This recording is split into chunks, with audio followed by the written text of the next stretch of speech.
O Instituto de Segurança Pública constatou que a quantidade de golpes de estelionato em ambiente virtual aumentou no Rio de Janeiro desde o início das restrições relativas à pandemia do novo coronavírus. De acordo com o ISP, comparado com o período de pré-quarentena, os golpes online saltaram de 11,8% para 24,3%, ou seja, um aumento de 12,5% em apenas 15 dias. E em comparação com março do ano passado, o crescimento foi de 22,4%.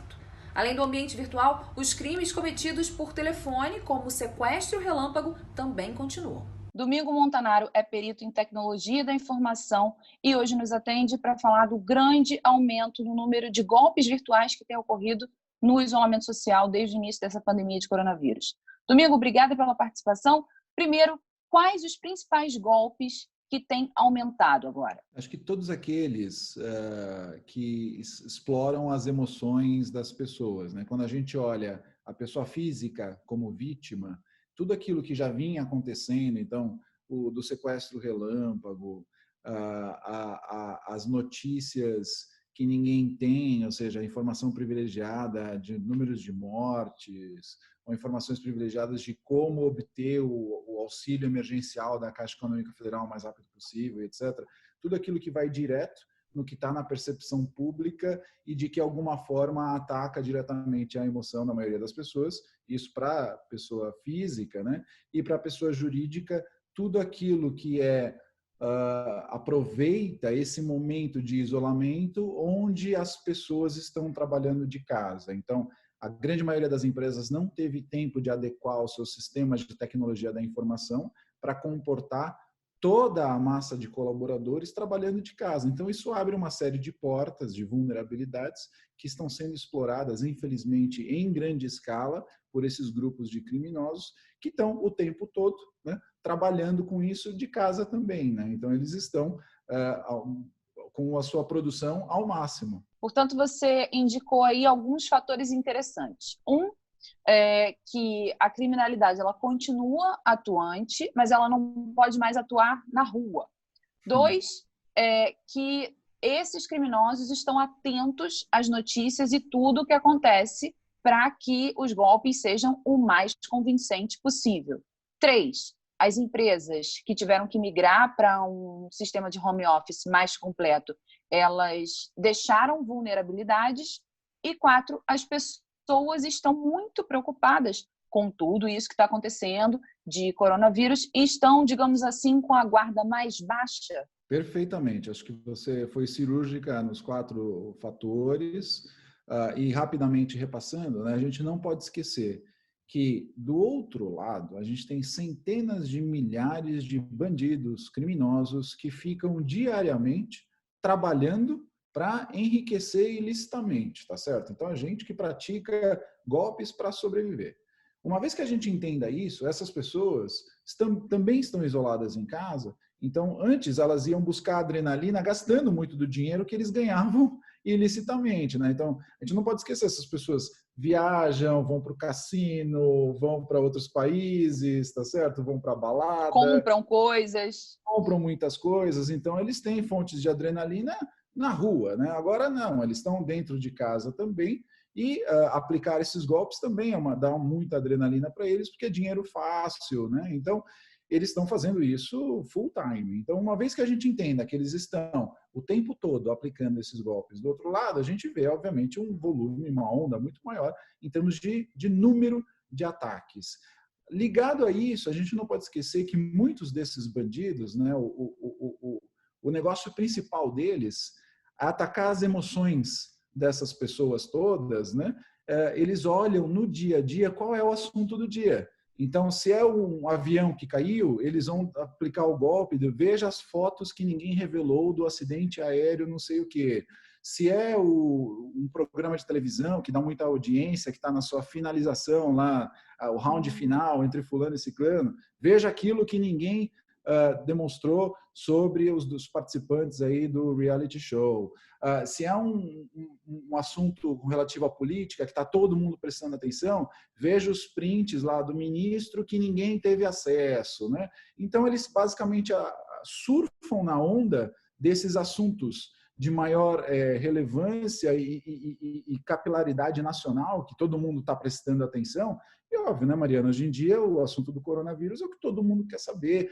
E está todo mundo muito ansioso por notícias, principalmente. Então, eles se aproveitam dessa ansiedade por novas notícias justamente para aplicar esses golpes. Então, e aí, óbvio, né, a gente também não pode esquecer que a grande maioria das pessoas ou está preocupada com a saúde dos seus entes queridos, né, ou com os seus boletos para pagar. Então, essas duas grandes fontes de preocupação nos deixa, na grande maioria das vezes, sem norte para prestar atenção em outras ameaças, porque já tem, imagina, a vida, a sua saúde e a tua vida financeira. Imagina, quase não dá para ficar prestando atenção em outras coisas, mas a gente não pode esquecer que tem gente que se aproveita disso para estar, infelizmente, aplicando golpes e nos prejudicar mais ainda do que tudo isso que já está acontecendo.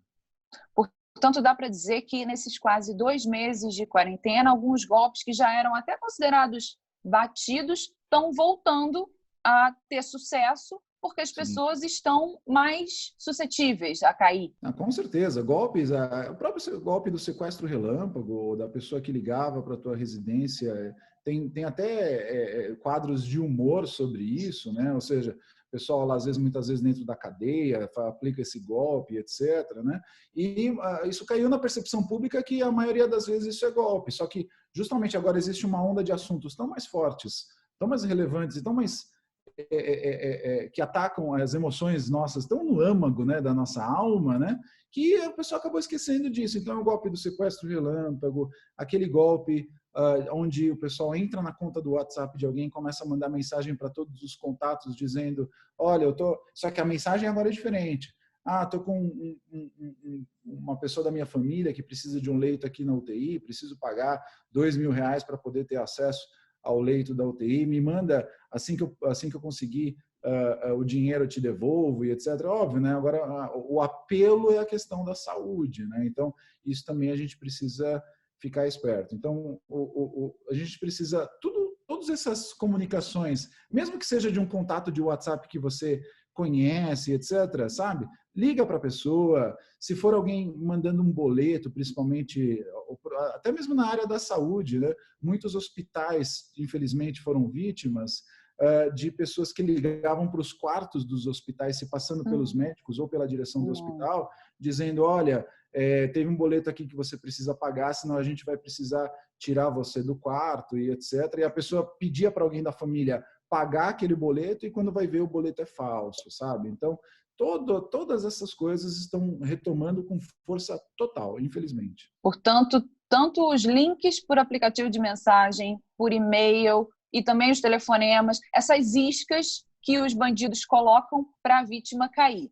Agora, que dicas você, como perito, teria para dar para nós, todos nós, população, que estamos em casa e não queremos passar por nada disso? Eu acho que nesse momento é a hora de desconfiar de tudo. Então, se alguém liga para a tua residência, para o teu celular, ou manda um e-mail se passando por alguma grande empresa, uma operadora de telefonia, uma companhia aérea, a empresa, o banco, principalmente o banco, não acredite por padrão. Ou seja, não precisa nem ser mal educado com a outra pessoa, né? Muitas vezes, mas diga, mas eu vou desligar e eu ligo para o banco. Não, senhor, mas é que só agora é que a gente pode resolver essa situação. Isso não existe. Essas empresas têm centenas de pessoas, mesmo de home office, trabalhando nos call centers, onde o cliente pode ligar e falar, olha, aconteceu esta situação, mas naquele momento você está ligando no número de telefone que você conhece, o número de telefone oficial. Então, acho que uma primeira grande dica é entre em contato com essas grandes empresas apenas pelos seus canais oficiais. O próprio telefone do banco, da operadora de telefonia. Então, liga lá no 0800 mesmo, o número que é deles mesmo, né? O endereço de e-mail também é o site deles, e cuidado com esses sites novos. Mudamos de site. Agora não é hora de ninguém mudar de site, tá certo? Então, esse é o ponto. Ninguém está preocupado em mudar de site agora. Existem preocupações maiores e dificilmente essas empresas vão fazer grandes movimentos nos seus canais de atendimento. Então, se alguém se ligar para você e disser que é de uma determinada grande empresa, não acredite por padrão. Use o canal, ligue você para a empresa, mande você o e-mail para a empresa. Se vier uma mensagem por WhatsApp dizendo que é de uma empresa, tenha 5 vezes mais cuidado. Ignore, apague, não clique no link. Não tem muita coisa a perder tomando essas decisões. A questão da linguagem também, da pessoa que fala com você, né? Quando não é muito formal ou quando não segue aquela característica de call center, a gente também deve desconfiar. Com certeza absoluta, né? E aí sim, a cabo dessas questões todas que nós estamos falando, é comum quando a gente para analisar esses golpes, né? Imagine, para o perito em informática vem dezenas de golpes desses todos os dias de gente precisando de ajuda, né? E aí, veja, a gente vai analisar o conteúdo da mensagem, você está perfeita. Sai do script, não existe uma formalidade, não existe uma linguagem até um pouco mais profissional, né? Uhum. E aí a gente começa a ver, inclusive, que eles querem ir rapidamente para o momento onde eles capturam um dado seu ou te fazem clicar em algum determinado link, né? Então, tem que tomar cuidado, inclusive, com a insistência, né? Muitas vezes a formalidade da empresa não vai permitir o atendente do outro lado, por exemplo, ser tão insistente com você, de modo a ser até desrespeitoso muitas vezes. Então, tem que ficar atento a todas essas questões, olhar com o triplo de cautela, com certeza. Agora, o Instituto de Segurança Pública lançou, logo no começo dessa pandemia, né, um estudo, um levantamento de dados referente aos primeiros 15 dias.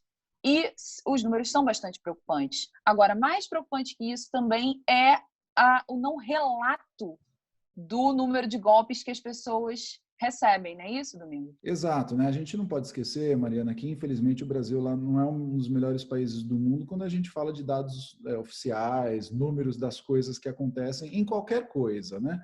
Mas quando a gente olha para os incidentes cibernéticos, primeiro, não é muito a cultura do brasileiro fazer boletim de ocorrência para tudo. E a gente não precisa nem falar dos incidentes cibernéticos, né? Infelizmente, os números de furto, roubo, celular, essas coisas que acontecem no dia a dia, a gente sabe que uma pequena fração desses números vai parar efetivamente nas delegacias de polícia, né? Então, se isso já é o caso para os delitos do mundo presencial, imagine no mundo digital, né? Então, o e-mail falso, a mensagem de WhatsApp, o que a gente infelizmente vê na grande maioria dos casos é que as pessoas caindo ou não caindo no golpe, principalmente não caindo, quem não cai no golpe não se vê incentivado a relatar isso para as autoridades. Então, quando a gente vê um número desse, são iniciativas excelentes, eu acho que a população tem que ter um pouco de informação, saber que esses golpes estão aumentando, mas a gente que vive isso no dia a dia, eu te garanto, os números são 30, 40 vezes mais altos. Portanto, vítimas ou quase vítimas devem denunciar, sim. Com certeza. Aí tem a questão do boletim, dá para fazer o boletim de ocorrência online para muitos desses casos, né? Mas as pessoas precisam fazer o seu papel de comunidade, de levar esses fatos ao conhecimento das autoridades para que elas consigam investigar, para que elas consigam, inclusive, ter acesso a essa inteligência, saber o que está acontecendo para poder, obviamente, ajudar a população. Portanto, atenção redobrada, denúncia e ficar atento que os golpistas eles sempre deixam sinais, indícios de que aquele serviço que eles estão oferecendo, aquela proposta, não é correta. Sim, aí tem um dizer aqui no Brasil, né? Quando a esmola é muito, até o santo desconfia, né? Desconfie de qualquer vantagem, principalmente, sabe? Porque é que alguém vai te conseguir um lugar na fila para o teu auxílio emergencial? Porque é que alguém vai te ajudar mesmo que de forma cinzenta, aí, conseguir 3, 4 benefícios por família e etc., né? Eu entendo que está todo mundo querendo passar por esse momento difícil, econômico, certamente, mas agora não é a hora de ficar, nunca é a hora de procurar essas vantagens duvidosas, né? Mas principalmente agora é o momento de ter o espírito de comunidade, ficar com a guarda alta e prestar atenção em toda e qualquer vantagem que for oferecida. Até nem que seja uma notícia privilegiada. Poxa, por que esse número de WhatsApp está me mandando uma notícia tão privilegiada que eu não estou vendo nem na TV, nem na internet, em lugar nenhum? Caramba, o que esse contato sabe que o resto do Brasil não sabe, né? Então, tem que ficar desconfiado por padrão. Muito obrigada, Domingo Montanaro, perito em tecnologia da informação. Até uma próxima oportunidade. Um grande prazer, Mariana. Obrigado.